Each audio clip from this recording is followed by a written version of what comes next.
Sentences is an original play that really takes an inside look at all the flaws in our criminal justice system, and believe me, they are there. And here to tell us all about it is the director and the playwright, Drew Brown. Welcome to River City Live. Hey, thank you so much for having me. So this is an amazing story, and can you just talk about the background, because it's very close to home? Yeah, it absolutely is. When I was 11 years old, I was just a 6th grader living in Alabama, having a normal kid life, and my mother was arrested for crimes that she claimed that she didn't commit, and she was sentenced to 6 years in a federal prison in Tallahassee.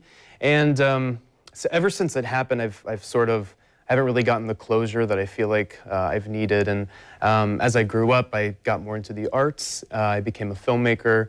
And her story of what has actually happened is something that I've just held really close to my heart. And I was given the opportunity to actually write a play and have it produced. And I figured, well, this was originally going to be a film, but let me talk to my mom and see about this being a stage play. And that's kind of how it came to be. And then did you have to make changes in order to make the adaptation, if you will, from film to play? Slightly. You know, when I approached the theater with the script for the first time, one of the first things that I was told is that the script is very cinematic, and I said, well, of course, because I'm a filmmaker. So it made sense in that context.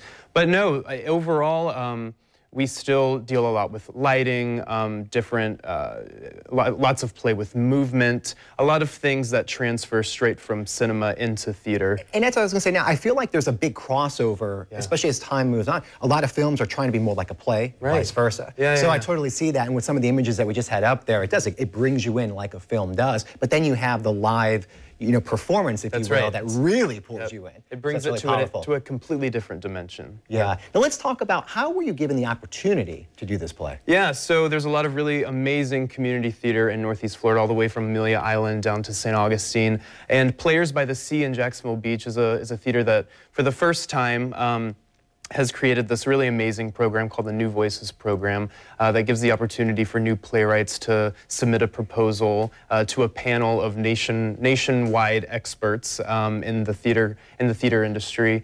And I was one of the selected 2 winners. And Players by the Sea was involved throughout the entire process, from the writing stage all the way to production, which is where the play is in right now. So it's been a really incredible opportunity that we've been extremely grateful for. And that's what I said, you can't understate that enough, because of the fact that it is so hard, in the theater industry, just to get something to be on stage, to get the funding behind it, and you had that opportunity. What did that mean to, for you to have that? It meant a lot. I've done a lot of really big projects in Jacksonville, working with really amazing teams of people, and a lot of people have asked me, why have I not moved to LA? Why don't I go to New York City? And the thing is that Jacksonville is a city of collaborators and artists and people who are hungry to volunteer and do whatever they want. We have over 40 people involved in this production, and every single one of them are volunteers. So it's definitely one of the things that's kept me in this city for a really long time. And let's just talk about that. Really, there's a ton of talent here. And that's basically what you were just saying. And then how did that help when you are stacking the show and putting it all together? It helped in incredible ways. I'm 24 now, and I've been making films for probably about the past 5 years, and I've been an active actor in the theater community as well. And so throughout these different projects and productions that I've been a part of, I've been able to meet so many amazing artists in the city. So when it comes to me doing a project like this, all I had to do was get out my phone and make some phone calls. And obviously we held auditions to try to get new talent. And that was an amazing process, because now I've opened myself up to all these new people who came to auditions, and they got parts in the show. So yeah, it's been a really great opportunity. Well, Drew, congratulations on the project. For more information on Sentences, you go to our website, rivercitylivetv.com. We'll have a link with all the information there. Thanks again. Cool. Thanks. Stick around, more to come right after this.